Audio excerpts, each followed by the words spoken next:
Welcome to வசந்தம் சமையல். இன்றைக்கி நம்ம வெஜிடேரியன் ஹாட்டாகு வீட்டிலையே எப்படி செய்கிறதுன்னு பார்க்கலாம். அதுக்கு முன்னாடி வசந்தம் சமையல் சேனலை சப்ஸ்கிரைப் பண்ணாதவங்க சப்ஸ்கிரைப் பண்ணிக்கோங்க. நான் போடுற ஒவ்வொரு வீடியோவும் உங்களுக்கு நோட்டிஃபிகேஷனில் வந்துடும். அந்த பெல் ஐக்கானையும் ப்ரெஸ் பண்ணிக்கோங்க. இதுக்கு முன்னாடி பர்கர் எப்படி வீட்டிலையே செய்கிறதுன்னு காமிச்சிருக்கேன்.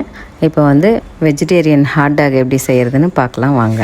ஹாட்டாக் செய்கிறதுக்கு என்னென்ன தேவைன்னு பார்க்கலாம். குழந்தைங்களுக்கு வெஜிடபிள்ஸு அவங்களுக்கு பிடிச்ச மாதிரி அவங்க ஸ்டைலில் செஞ்சு கொடுக்கலாம். இதுக்கு தேவையான வெஜிடபிள்ஸு ஒரு 10 பீன்ஸ் எடுத்திருக்கேன், ஒரு கேரட்டு, ஒரு பீட்ரூட்டு, ஒரு பொட்டேட்டோ. இது எல்லாமே ஸ்டீமரில் நான் வேக வச்சுக்கிறேன். ஆவியில் வேக வச்சிங்கன்னா தான் நல்லாயிருக்கும். தண்ணி வச்சு வேக வைக்கக்கூடாது. இது நான் ஸ்டீமர் இருக்கிறதுனால இதில் வச்சு வேக வச்சுக்கிறேன். நீங்கள் இட்லி பாத்திரத்தில் வச்சு கூட வேக வச்சு எடுத்துக்கலாம். இதில் உள்ள வெஜிடபிள்ஸ் மட்டும்தான் நான் இப்போ ஹாட்டாக் செய்கிறதுக்கு யூஸ் பண்ண போகிறேன். கார்ன் எக்கெல்லாம் எக்ஸ்ட்ரா வேக வச்சுருக்கேன், கன்ஃபியூஸ் பண்ணிக்காதீங்க. இப்போ இதை ஸ்டீமரில் வேக வச்சு ஒரு 10 நிமிஷம் வேக வச்சு எடுத்துக்கலாம். ஒரு வெங்காயம், ஒரு 6 பச்சை மிளகாய், 2 சிகப்பு மிளகாய், கொத்தமல்லி, கருவேப்பிலை, கொஞ்சம் புதினா எடுத்துக்கிட்டு 1 ஸ்பூனு வறுத்த எள்ளு, 1 ஸ்பூன் மஞ்சள் தூள், 1 ஸ்பூன் மிளகாத்தூள், 1 ஸ்பூன் உப்பு, கடலை மாவு தேவையான அளவு சேர்த்துக்கலாம். இப்போ காயெலாம் வெந்துருச்சு. 10 நிமிஷம் ஆயிடுச்சு. பாருங்கள் எப்படி வெந்திருக்குதுன்னு எடுத்து காமிக்கிறேன். பாருங்கள் வெந்துருச்சு. இப்போ இது எல்லாத்தையும் பச்சை மிளகாய், இந்த கொத்தமல்லி, கருவேப்பிலை, கட் பண்ணி வச்ச வெங்காயம், வேக வச்சுருக்கிற வெஜிடபிள்ஸ் எல்லாத்தையும் சேர்த்து கிரைண்ட் பண்ணிக்கலாம்.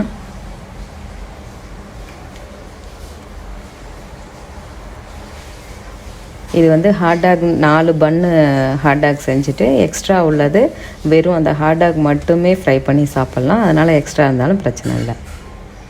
இந்த மாதிரி அரைச்சி எடுத்துக்கலாம் எல்லாத்தையும். இப்போ இதை ஒரு பவுலில் மாற்றிட்டு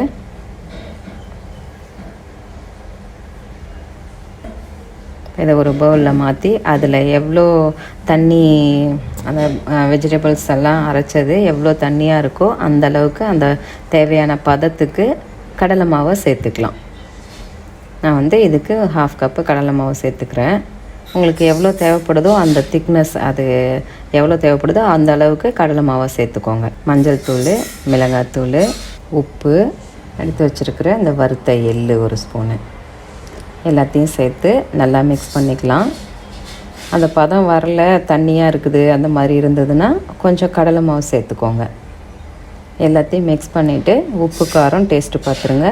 தேவைப்பட்டதுன்னா உப்பு காரம் சேர்த்துக்கோங்க. இப்போ இந்த மிக்ஸ் ரெடி பண்ணியாச்சு. இப்போ 2 கையிலையும் நல்லா எண்ணெயை தடவிட்டு இப்போ இதை எடுத்து கையிலையே ஹாட்டாக் மாதிரி அப்படியே ரோல் பண்ணி எடுத்துக்கலாம். நான் இன்னும் மற்றது வச்சும் எப்படி செய்கிறதுன்னு பார்க்குறேன். இப்போ எதுவுமே இல்லாமல் இது கையிலையே அப்படியே ரோல் பண்ணி எடுத்து அப்படியே இந்த மாதிரி நல்லா அந்த ஹாட்டாக் பண்ண சைஸுக்கு ரோல் பண்ணி எடுத்துகிட்டு அப்படியே இது எண்ணெயில் போட்டு ஃப்ரை பண்ண வேண்டியது தான்.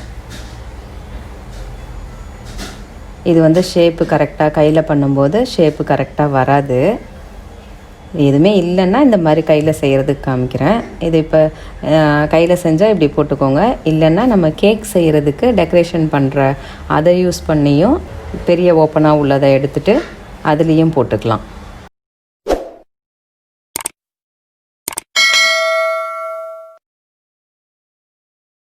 பாருங்கள், இந்த மாதிரி நல்லா திருப்பி விட்டு வேக வச்சு எடுத்துக்கலாம். நான் இன்னொரு வழியில் காமிக்கிறேன். இந்த மாதிரி ஒரு பிளாஸ்டிக் பேக்கில் அதில் அந்த மிக்ஸை போட்டு கட்டிட்டு ஒரு கார்னரை கட் பண்ணிவிடுங்க. கரெக்டாக அந்த ஹாட்டாக் சைஸுக்கு ஹோல்ஸ் கட் பண்ணிக்கோங்க. நல்லா டைட்டாக போட்டுட்டு இந்த கார்னரை கட் பண்ணிட்டிங்கன்னா கரெக்டாக வந்துடும். இதை இப்போ அப்படியே எண்ணெயில் போட்டு எடுத்துக்கலாம்.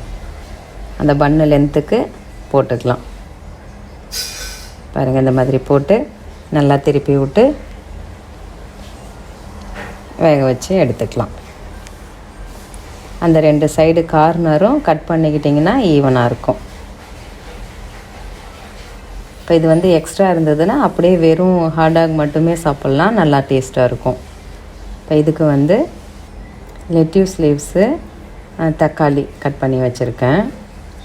அது வந்து மயோனைஸு.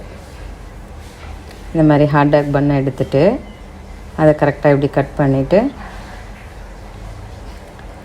இது வந்து நான் மயோனைஸு ஸ்ப்ரெட் பண்ணிக்கிறேன். நீங்கள் வேணும்னா சில்லி சாஸு, டொமேட்டோ சாஸ் எது வேணாலும் தடவிக்கலாம். நான் இதுக்கு மயோனைஸ் தடவிட்டு அதுக்கு மேலே இதெல்லாம் வைக்க போகிறேன்.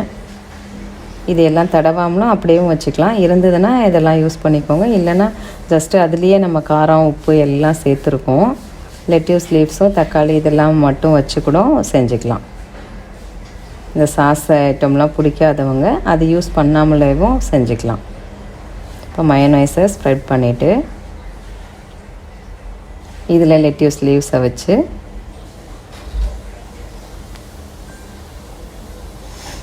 அந்த தண்டை கட் பண்ணிவிட்டு அந்த லீஃபை மட்டும் எடுத்து வச்சுருக்கேன்.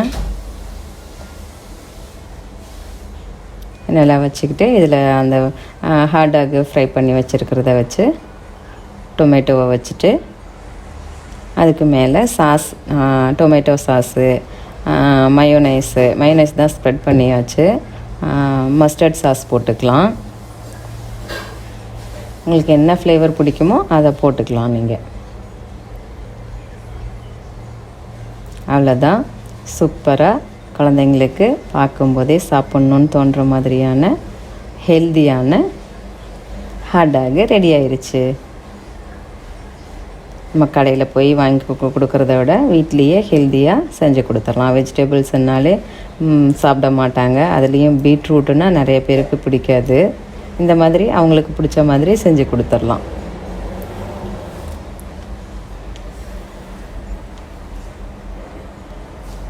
இப்போ இதில் வந்து 4 ஹாட் டாக் ரெடி பண்ணி வச்சுட்டேன். இதில் நம்ம சாஸ் என்ன தேவையோ அதை போட்டுக்கலாம். நான் வந்து இப்போ சில்லி சாஸ் மட்டும் போட்டுக்கிறேன். உங்களுக்கு என்ன வேணுமோ mustard sauce, மயோனைஸு, chilli sauce, tomato sauce எது வேணாலும் இதே மாதிரியே போட்டுக்கலாம் நீங்கள்.